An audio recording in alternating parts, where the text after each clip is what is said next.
Okay, so I'll just get into it as folks are coming in. Ani Bojo, annyeonghaseyo, and welcome to the first ever virtual Econ 2021 tour of the Dr. Eric Jackman Institute of Child Study Laboratory School, which is a nursery to grade 6 school that is part of the University of Toronto.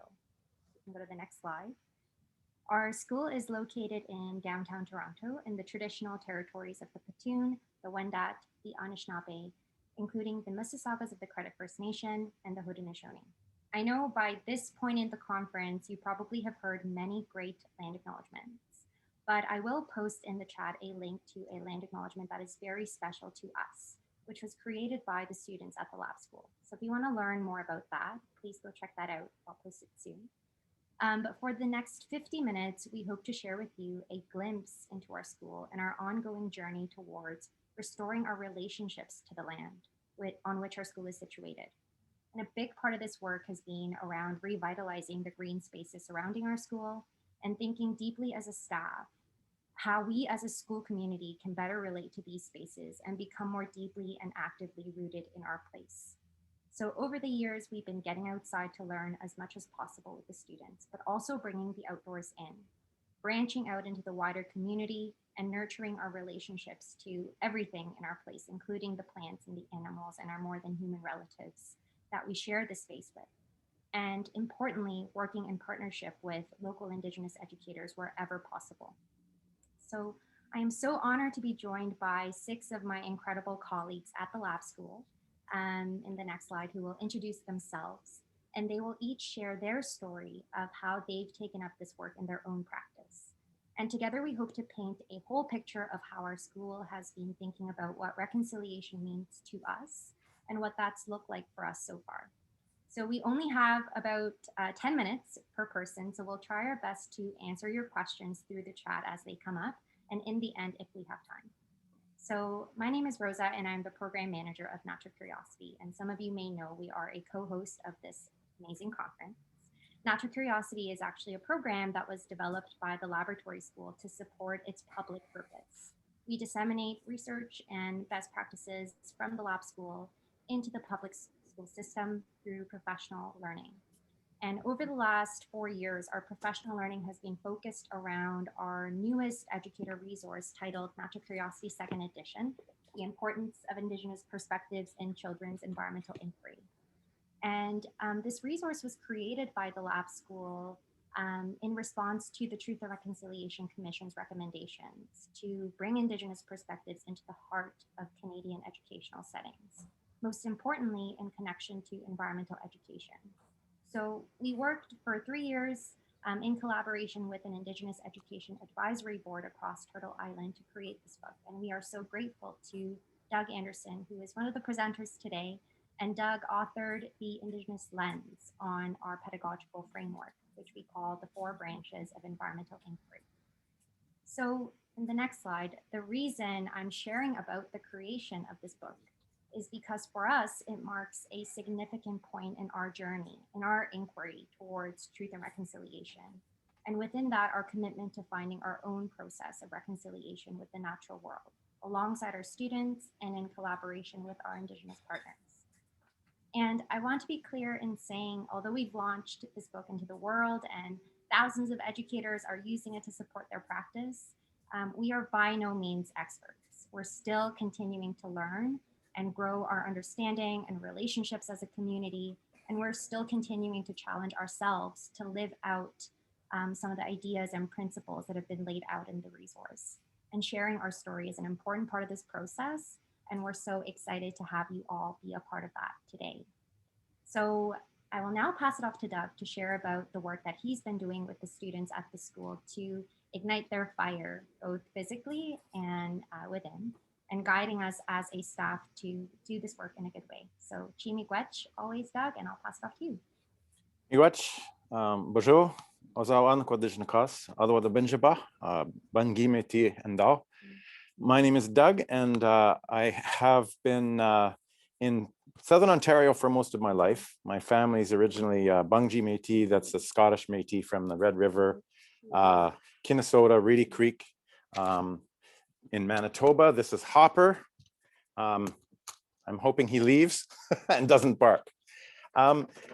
I guess I don't want to spend too much time introducing myself, but I just want to share that I'm a person who has worked in the field of education for many decades, and around about 10 years ago, I was kind of an adult educator and a community educator, and a civil servant. I worked in the learning ministries in Ontario, and around about 10 years ago, I started to unconsciously shift.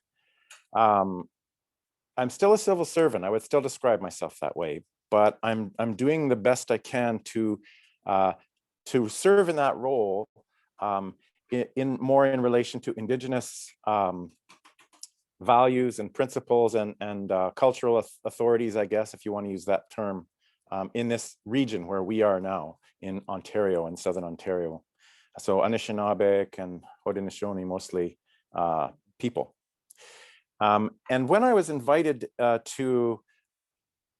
initially there was the word, I think indigenize was kind of being thrown around with the advisory committee for the second edition. And I think we quickly came to agree that indigenization is a tricky word. And what we're really talking about is having diverse Indigenous perspectives come to settle into a relationship with other Canadian systems of learning and governance, so that we're beginning to look at each other, understand each other, and enter into a more meaningful relationship. And it's not just, you may have heard the term two-eyed seeing in some of the other presentations. And I think it's about more than just two-eyed seeing. It's about actually understanding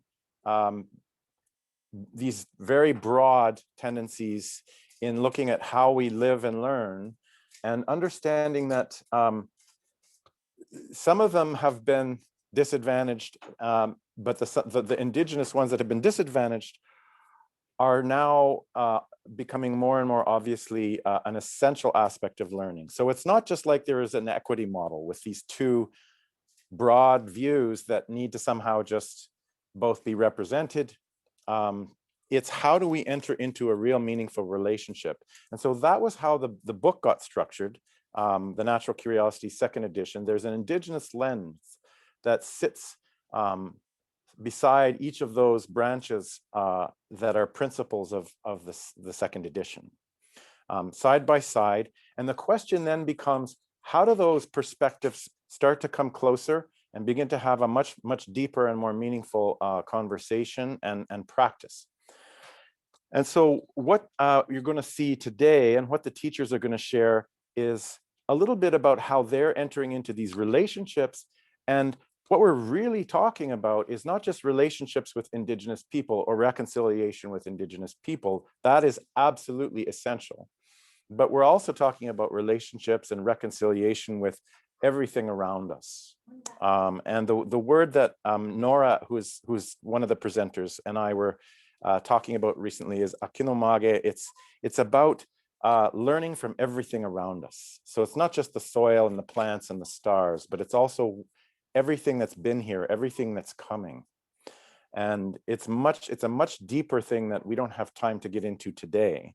But we're really challenging ourselves to ask, how do we bring an elementary environment, how do we bring children into a possibility for really having a deeper relationship with what might be termed, spiritual realities, especially in public school environments, or what's basically secular humanist environments.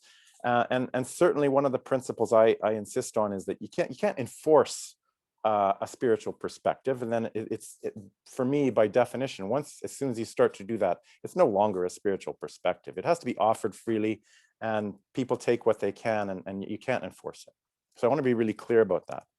The other principle that I was challenged to do in working with the lab school for myself and with other schools was this idea that I think Christy Belcourt shared it yesterday, or the Bendizwak. It's like the people who own themselves. How do we approach this relationship and build a community by sitting together? And so I was inspired to sit at a fire, because the the staff at the school saw to it that there was a fire pit in the yard, and because it's at the university, I think it might have been a little less challenging than it might be at some public schools, but I think it can be done in public schools. But even without a fire, I think it's possible to sit together outside and really deepen our feeling for what's around us, and also what the relationship is with Indigenous and non-Indigenous brothers and sisters. And we are related. We're not in mutually unintelligible universes. We need to sit together and love each other. Those are laws as far as I understand it. And so the real meaning of that term, akinomage, is like taking direction from everything around us as we're sitting together on the land. And I think I have 4 or 5 minutes, Rosa, am I right? I just want to make sure. Okay, so I'm watching this. So if we're sitting together, and this is what I think you're going to see when the teachers come on after me and start to share, you're going to see some lovely images of what we're trying to do within this particular laboratory environment, which I hope comes to be, I'm sure will come to be disseminated over time. I do encourage you, quickly want to refer to the fact that Rosa and Natural Curiosity are devoted to providing ongoing webinars. So I hope that maybe you'll see something of us and how this conversation's proceeded, maybe in another 8 months or so, or a year, through Natural Curiosity. Because what we're doing is we're sitting down together with the children, and I made a choice to tell stories that do reference the time that we're in. So in this region we're in, the Anishinaabe have a story about the time we're in. And it's something that's been shared widely by different elders, like Eddie Benet. He published it in a book. I've heard it in many different settings. And I sat with the kids and said, here's a story of how your ancestors came here. It was a prophecy, the 7 fires prophecy. Here's what a fire means. Here's what it means to have ourselves gathering and centering ourselves at the fire outside on the land in relationship with this story. Here's what it might mean to return to a sense of what Isaac was talking about yesterday, if you were lucky enough to hear him, what it means to actually be on the land and have relationships with the land all the time on an ongoing basis. We're all challenged as educators in public and private school environments to be out even occasionally. We're challenged to get outside onto the land. There are a lot of challenges, there's a lot of barriers. But what we're looking at here is at the university, because it's a university lab school, is how we are going to be bringing different resources from post-secondary environments, from community environments, into the picture as we move out onto the landscape around us. And what's really critical in this relationship with Indigenous people, and in approaching this relationship with Indigenous people, is what gifts are we giving? Approaching this relationship and asking how this knowledge can be brought into, because remember, we're not indigenizing yet, we're just sitting together and asking how we might approach that bigger question. As we're getting there though, we're asking how can we bring gifts to the fire? Or if there's no fire, how can we bring gifts to that relationship? And it's not always about money. One of the things I've invited the teachers to do, and I've talked to different elders and different cultural advisors about this, and they all seem to be on board with this, is a lot of our people, and especially the fire keepers, are putting a lot of tobacco into the fire. So I invited the teachers to grow tobacco with the children and get lots and lots of red cloth and prepare to bring their questions to the fire. And if they can pool whatever money they can together, to bring those things to the fire keepers and the elders and say, we really do want to enter into this relationship. But in keeping with what Isaac was saying the other day, yesterday, it's saying we're starting to prepare to move outside of those systemic contexts as much as we can. We want to move with the sun, with the seasons, with the stars, and we also want to come outside more, and we want to bring something to this relationship. So I'm going to stop there, but it's a beginning of something very significant. And what the teachers are showing you is how they're entering into these relationships with everything around us as they are working with the children. And I think in fairly short time, I hope within a year, we're going to be able to come back and say this is how we've sat down with different people, Indigenous people, and how we've had a reciprocal relationship and exchanged gifts. So miigwech, and I think Nora, are you next? I'm next, Krista. Thank you, Doug. Thank you so much for your words and your thoughts. We're so lucky to have you in our team. So I'm Krista Spence. I'm one of the nursery educators, as well as teacher librarian at ICS. And I'm going to tell you a little bit about one of the spaces near our school and the process of getting there to that space. Our school had a renovation, and one of our outdoor spaces was left basically as an empty canvas. It was a long, narrow space with a wider bit at the end, completely contained with the buildings and with a few fences. When we approached the school community about what they would like to do with this space, students and staff wanted a quiet space, a place for contemplation, and to feel distant from the city and connected to nature. And David, can you switch to the slide? Thanks. I'd made some connections with World Wildlife Federation, Grow Wild program, and found Ben Porchuk, who, as a restoration ecologist, was willing to work with us to achieve our dream of having a Carolinian forest, a wetland, and a meadow in our small courtyard space. By restoring the land and even enhancing it, this would be an act of reparation to the earth. The insects, the birds, the animals, and people would feel better in this space and recognize it on various levels as a place where they belong. Next slide, David. So this is the image of the befores, the top two photos, and then underneath you can see some of the process of planting the meadow and planting with the students, some of the trees. Next slide. Ben's design included a winding path through the forest with ground cover and thoughtfully buried stumps and rocks, making it feel that it had always been there. The wetland includes a pond with a shallow end where birds come to drink and the small native fish swim. There's a bridge over a deeper area with a trickling waterfall to mask the sounds of the city. And the meadow has so many plants that flower and flourish. Some endangered plant species are being reintroduced into this space, as well as having a sandbox and a wall of cedars at the back that create a little hiding area in behind them. Additional elements included a lean-to shelter to climb on and climb under, various surfaces for walking and exploring. Some of the exciting plants included fruit-bearing pawpaw trees, which were native fruit trees present in Ontario long before apples were brought over.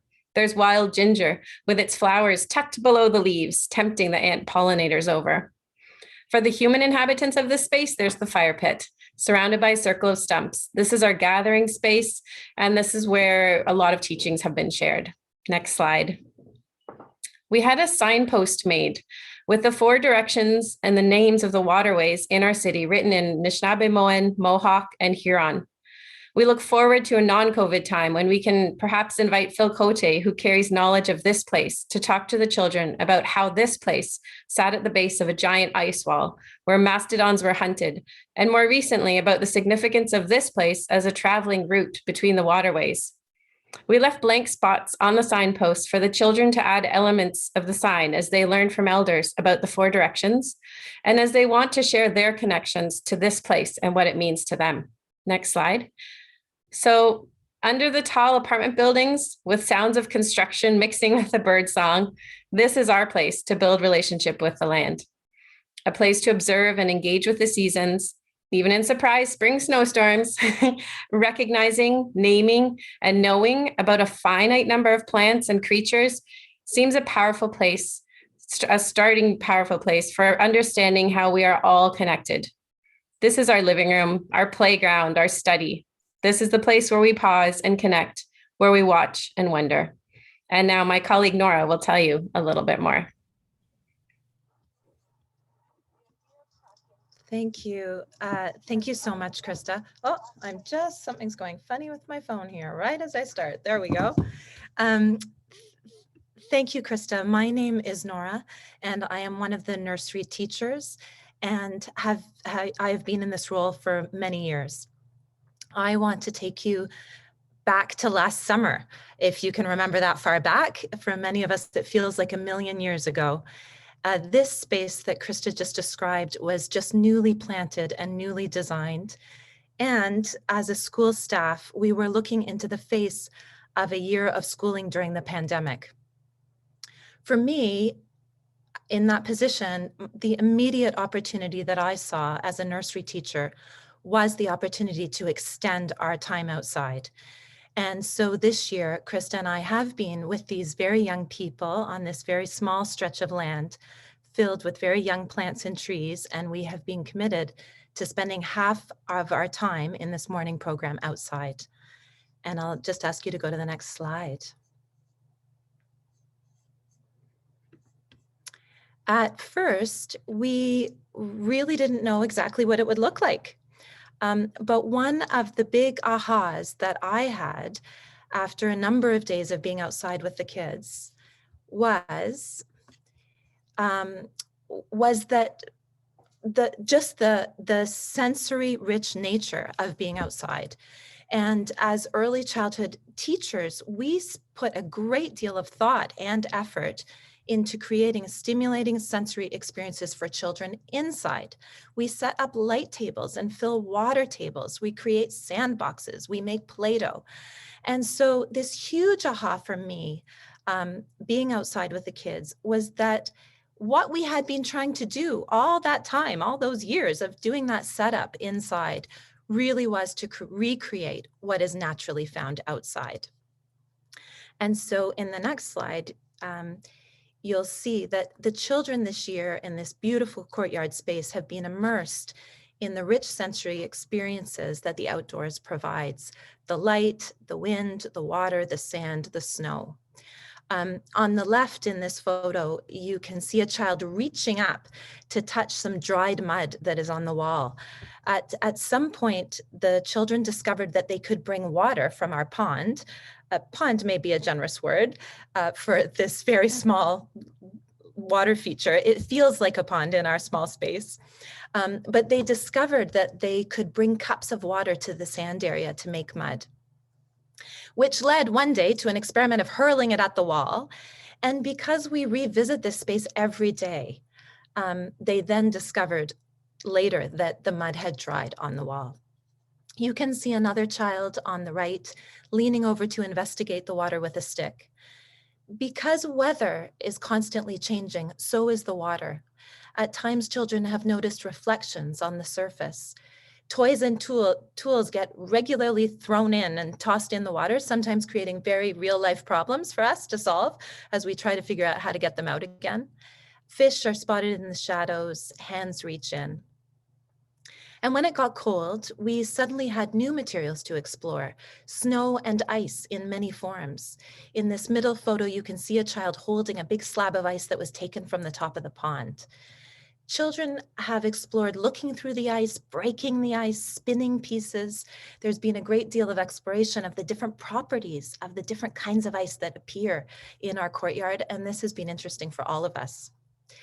And so a big part of the children's free play and exploration this year in this space has been informed and enriched by the dynamic, sensory-rich nature of the outdoors. And for us as teachers, we are no longer working hard to create this kind of richness. There are days when we set nothing up and we simply encounter the outdoors together.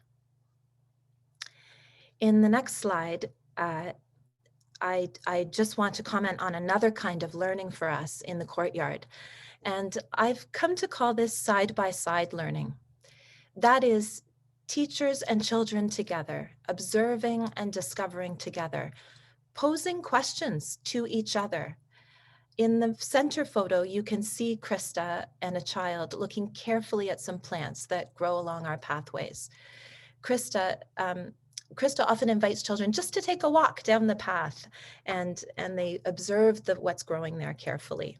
In the fall, we began to look more carefully at seeds and at pine cones. And as Krista did some of that with the children, it led her to want to know more about pine cones.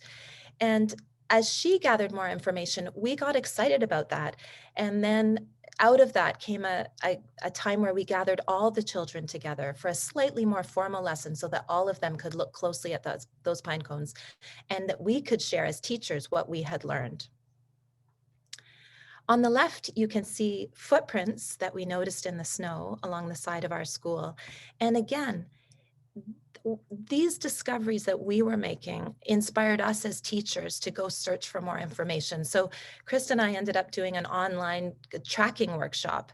And then that led us to think more about how could we open up that learning for the kids. And part of that journey was discovering wonderful picture books that highlight the signs of animals and the presence of animals. A lot of us looking for more information about local animals that were there, asking together with the kids who could have left these tracks. And then as well, diving into printmaking with art materials as we thought a lot about what it means to leave a print or a track. And on the right, here is the sky, something that is always available to us, that is always changing. On this day, a child had spotted the moon and everyone paused in what they were doing to look up. Just as more recently, everyone paused as a mourning dove flew down to drink from the pond. It's these kinds of side-by-side moments, teachers and children together, that have inspired conversation, further learning, and sometimes simply moments of awe as we share the richness of life. And with the last slide, I just want to say that this year we have discovered the richness of the kinds of experiences that can only happen outside. But we have also been stretched to think about what are the things that happen inside that can also happen outside. So one of those you can see on the left is the sharing of books and stories. And we've discovered that some stories feel like they belong outside.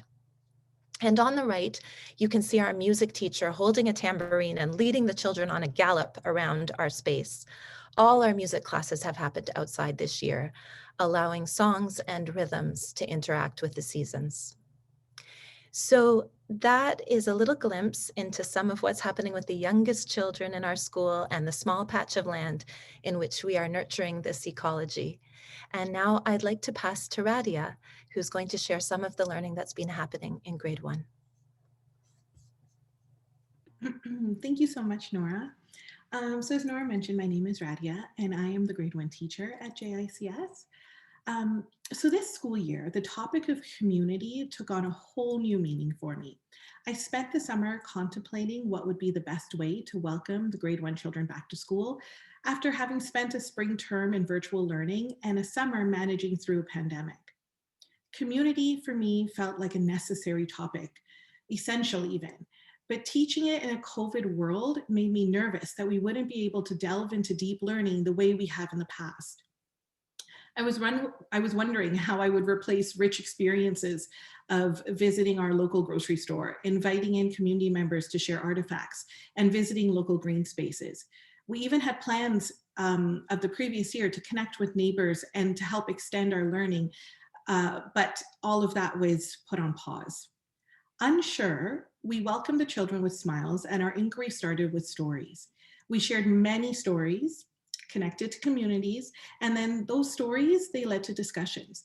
We had lots of questions, but many of those questions were tainted with the weight of COVID. Children were sharing how they missed going to the museums or to the library and wondering when COVID would be over. They felt disconnected from spaces that once felt familiar. One day, our grade 1 team decided we just needed to go on a walk. And that was all it took. So the next slide is just a picture of us starting a walk. We all felt so much better being outside that we started going on more walks. We walked around every street that was connected to where our school was. At first, these walks were a way to get out of the building, but they later bloomed into math lessons because we couldn't make it back in time to have that math lesson within our classroom. We counted and we compared the number of trees on the different streets. We found sticks and other natural materials when we were starting our discussions around measurement. It became so easy suddenly to find math in places that we never knew to look before. We had many inquiries everywhere we went because questions poured out of the children as we passed natural and unnatural structures. our neighborhood and our natural world around us became an extension of our classroom. So the next slide is just going to show us a Google Earth view of our space that we were covering. So you can see a note to point out where our school is. And then the two yellow lines that you see that extend both left and right, just each touch on places that the children knew and had already visited many a times. On the left, you see it going towards our park, and on the right, you see it going towards a busy street front where a local grocery store that many of the children were familiar with. And many of the children live within the neighborhood, but some didn't. So some of these streets were new for them walking down. And even though some children lived within the neighborhood, they noticed things they had never noticed before as we stopped on every street and paused and started to think. So the next few slides will just show us some of the things that sort of piqued our curiosity as we walked down the streets. So next slide. We stopped at a mural, and there were many murals on various buildings, but this one, of course, piqued our interest quite a bit. And the children, of course, connected with the character, but also started asking questions about who painted this mural? Why was it here? Why had they painted it? Who was it for? And would it change? It actually led to children bringing their families to visit this space on walks when they were taking them in the evening. And I would receive emails about the children suddenly deciding where they were going to go on their walks so that they could show their families these places that we were connecting with. We also stopped at many storefronts just to think about what was happening with these stores, that the children hadn't been able to visit them anymore, even though they were places that they once spent lots of time at. And the questions were, what's going to happen to them? Will they survive? And if they didn't survive, what would be in this place later? And the next slide takes us to the signs that we were facing. And now we see these signs all the time, and sometimes maybe we don't even see them because they've become such a part of our world, but the children were starting to notice them and starting to notice how they were speaking to some people and were wondering what they were saying. What was the purpose of these signs? They were noticing that they were seeing these signs and never knew what they were, and they were finally stopping to ask those questions. Next slide. Of course, we also paused when we found nature in our community. Some nature was there, clearly built into the community, and the children were wondering who decided what was going to be there, and who got to make those decisions. We also found glass and other things in certain natural places, and the children were wondering about how that would impact, the things that were growing there, but of course, also the other animals that would visit there. And of course, the children were finding lots of different treasures where we were going, and they were having many inquiries talking about what it could be, with some children, posing certain questions or wonders, and others trying to answer them. Next slide. We also stopped in front of many houses when we saw that families and people within our community were trying to bring nature closer to them. So we would often wonder what people were growing. Was it flowers for personal enjoyment, or could it be food or herbs for to enjoy, to eat and bring into their home? Next slide. And then we, of course, were at the point where we noticed a lot of garbage in our world. And the garbage started to spark a lot of conversations about how that garbage was getting there and what we can do to eliminate the garbage. We started counting how many of these sort of city planted garbage bins were there, and how we can make our way, and what else we could add to our community in order to deal with this sort of garbage problem we were identifying. After all of this, I started to realize that just being out in our neighborhood, unpacking the space around us, helping the children to place themselves beyond the school and their home, that was kind of all that we needed. And the way the children were finding ownership and responsibility and a role to invite their families into these conversations was really powerful. So the slide that I'm going to end on is a quote, or actually I have a couple others where we sort of brought our learning back into our classroom. The children designed their own communities, and all of these communities had huge, vast amounts of it dedicated to natural spaces, whether it be forests or parks or water features. So these are just two examples of what the children created. There's another one. And then the quote I'll end on is one that actually Rosa brought to my attention as I was explaining this inquiry to her. And the quote is, "Our identity includes our natural world, how we move through it, how we interact with it, and how it sustains us," by David Suzuki. This was just a reminder, the reminder that I needed, that I didn't have to look far for inspiration. The inspiration is all around us. And now I'm going to pass to my colleague, David, who's going to tell us a little bit about grade 2. Fantastic. Thank you so much for having me. I'm David Osorio. I'm the grade 2 teacher at Jackman ICS. This year, given all of the restrictions and just such a unique year that it was, knowing that it was going to be such a unique year, I was sort of struggling with how am I going to get the kids to really engage in the outdoors when there's so many restrictions. We can't take public transit to our green spaces. Our parks were very much off limits for a large group to sort of take over. So I really started to try to get creative with how I was helping children to really appreciate the natural spaces around them. And I realized that it was important for children to really look closely at the small aspects of the natural environment around them in the heart of downtown Toronto, which sometimes doesn't always feel so easy, but I want to show you as we go through this presentation how it was done and how impactful and how emotional it became for the children as we went through our term and our year together. Given the fact that we have this amazing small courtyard, I thought I would just take the children out into the courtyard to see the trees that we have in our space. There are several different types of trees, as Krista and Nora had mentioned, and you probably saw in Radia's presentation of our community, but we began to look at the trees in the courtyard. And where I thought this inquiry was going to go, it actually took a completely different turn, because one of the children found a very, very tiny mushroom, and I'll just show you how tiny it was. In and amongst this array of natural materials, this child found this small, tiny fungi, and it became a source of a lot of commotion on the yard. Children gathering around, asking questions. Oh, what is it? Is it? Don't touch it. It's poisonous. A lot of energy around this, and I just thought, you know, I need to harness this energy and bring it back into the classroom. And I really like to think about how when I'm teaching children about the outdoors, exposing them to these materials, that once they see something up close, once they interact with it very closely, they can't really unsee that. And when we expose them to the beauty of nature and how intricate the makeup of these natural materials are, they really have a renewed appreciation and perspective about how they interact with the environment.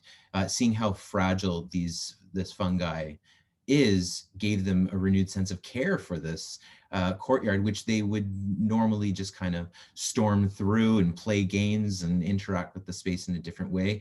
Now they're suddenly becoming just that much more cautious and careful of their environment. So we began to bring some materials in. Some children brought materials that were from home, other natural materials we already had in the classroom, but using simple technology like a magnifying glass allowed children to get that closer perspective that I really want children to have with these natural materials. And it's those closer perspectives, those heightened views, if you will, that are the spark of greater conversations. And I really like to look at this as that children need to look closer in order to understand the bigger picture of what's going on in their environment, in their community, and eventually globally. We had these containers that Radia dropped off in my class because she's awesome. And they were just these plastic containers for food. And I just plunked them down in front of the children as we were sitting in a circle. And I said, what should we do with this? Because I refused to put them into the recycling. We don't always know what's going to happen to them. And one of the children said, oh, we could turn this into a terrarium. And we had already these plants in the classroom that we could propagate. So we began to propagate, and they began to see the roots growing. And then I thought that something that children take for granted in their schoolyard, at home, in their community, is really grass. And they play soccer and all kinds of activities on grass. They stomp all over it.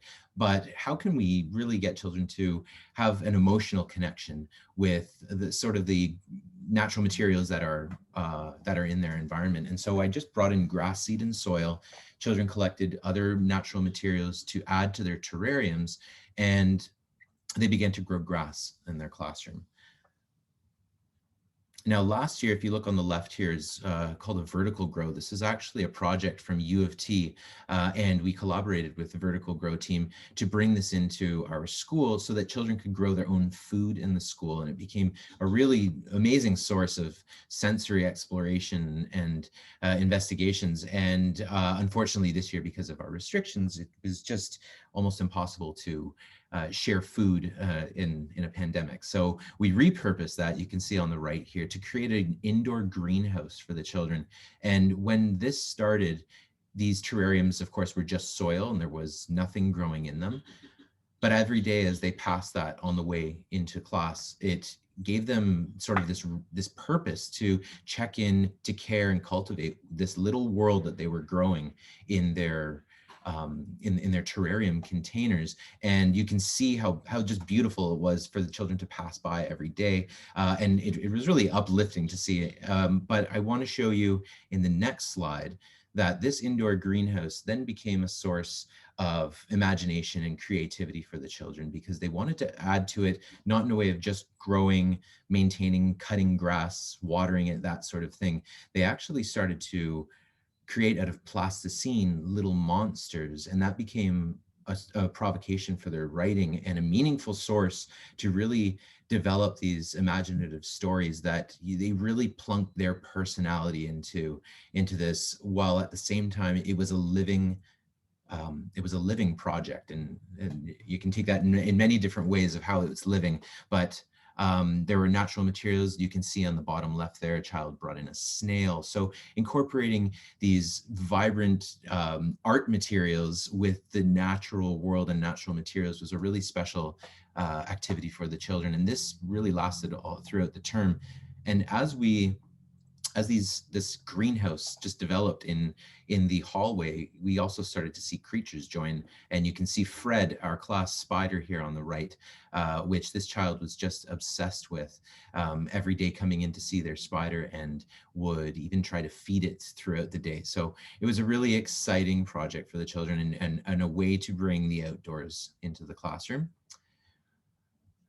We also found a large number of sticks that were that had fallen from a tree, and we decided to use them for an art activity where children were wrapping string around. It's just a really beautiful art activity. But as they were engaging in this art activity, they started to notice that there was actually fungi growing on this tree. And it was a beautiful connection between how we started looking at trees, ended up on fungi, and we're coming back to these aspects of the trees that are completely covered in fungi. And with the naked eye, they actually could only see that it was this scratchy, leafy lichen material. But then bringing out the microscope pen, as you see on the left, gave children the opportunity to really look closer, and the children could take their own pictures. They were their own scientists in this moment. And you can see how closely they were able to view the fungi.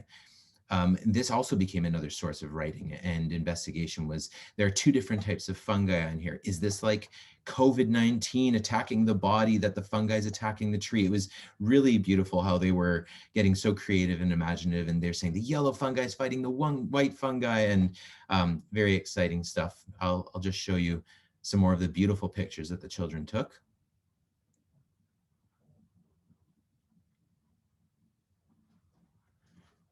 And I just want to end with this quote that Nora passed on to me, and that I feel like it really captures what was happening in grade 2 this year, which is it's the idea that we should avoid any choice or solution that would make a school building a sterile place rather than a living place. And with that indoor green space, I feel that we really turned it into a living space for the children in grade 2. And I will stop talking now. I'm going to pass it on to my colleague, Chris Bogert.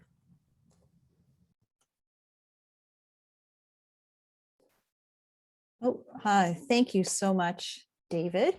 Hi, everybody. My name's Chris Bogert, and I have the honor of being the vice principal of the lab school and a member of the Natural Curiosity team. I'm so grateful that I get to work with all of these wonderful educators and children. I want to extend my deep thanks to this team that has come to speak today about their work, and for all of you who came to listen, and to say how humbled and inspired I am by the incredible experiences and knowledge and wisdom that has been shared throughout this whole conference. While we really wish that we could be touring you in person around our school building and our land, we hope that we've been able to give you a glimpse into some of the spaces and a taste of our land-based educational practices. We invite you to visit us in the future when things open up again. And I think Rosa will put a link to our website in the chat. So feel free to send me an email and reach out if you're interested in a visit in person in the future. The lab school has a public purpose. We exist to explore what is possible in education.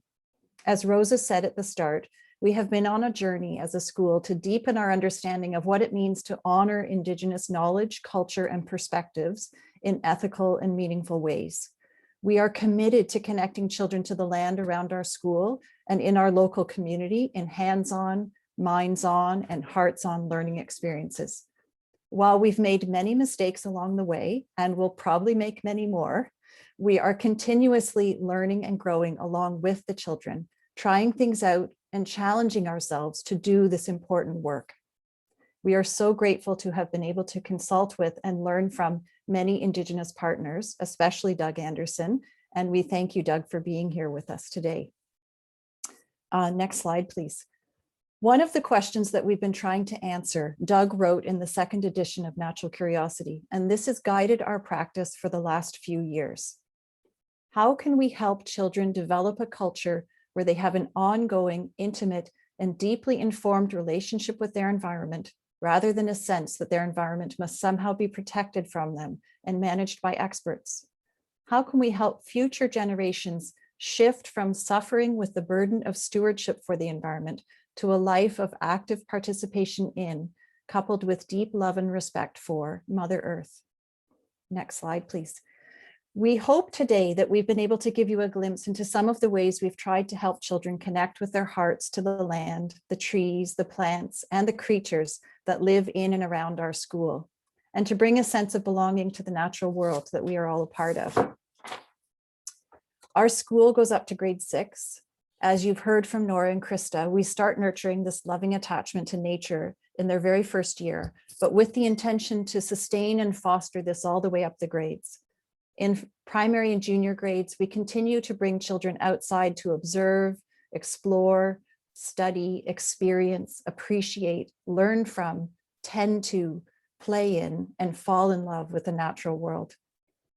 Side by side, you've heard many teachers say, side by side, teachers and children together in the wilderness. Our hope is that these accumulated and integrated experiences lead to children who have retained their sense of wonder and who are caring, resilient, curious, respectful, grateful, and deeply rooted in place. Next slide, please. I want to leave you with one final story. The former grade 1 teacher, Zoe, would take her students each year traveling by the TTC on the subway train to visit a Toronto ravine. They would go back and visit the same ravine several times throughout the year, making sure that they were there each season to see how it had changed and adapted. Zoe is now teaching grade 5. And when the children in these photos had Zoe for a teacher again in grade 5, they were so delighted to be able to visit the same ravine again. Zoe says it was such a joyful day. The children were constantly remembering and telling stories about when they went to the ravine in grade 1. Having connected to this ravine with their hearts when they were younger, the positive feelings endured and the sense of relationship with the land was still there. This connection, this sense of belonging and sense of reciprocity is what we wish for all children and educators everywhere. Next slide, please. That's the end of our presentation. I don't know if there's any time for questions. If there are, we're open to them. But we want to thank you all so much for attending today, for visiting our school, and to the facilitators of Ecom for running a wonderful conference. Chi miigwech.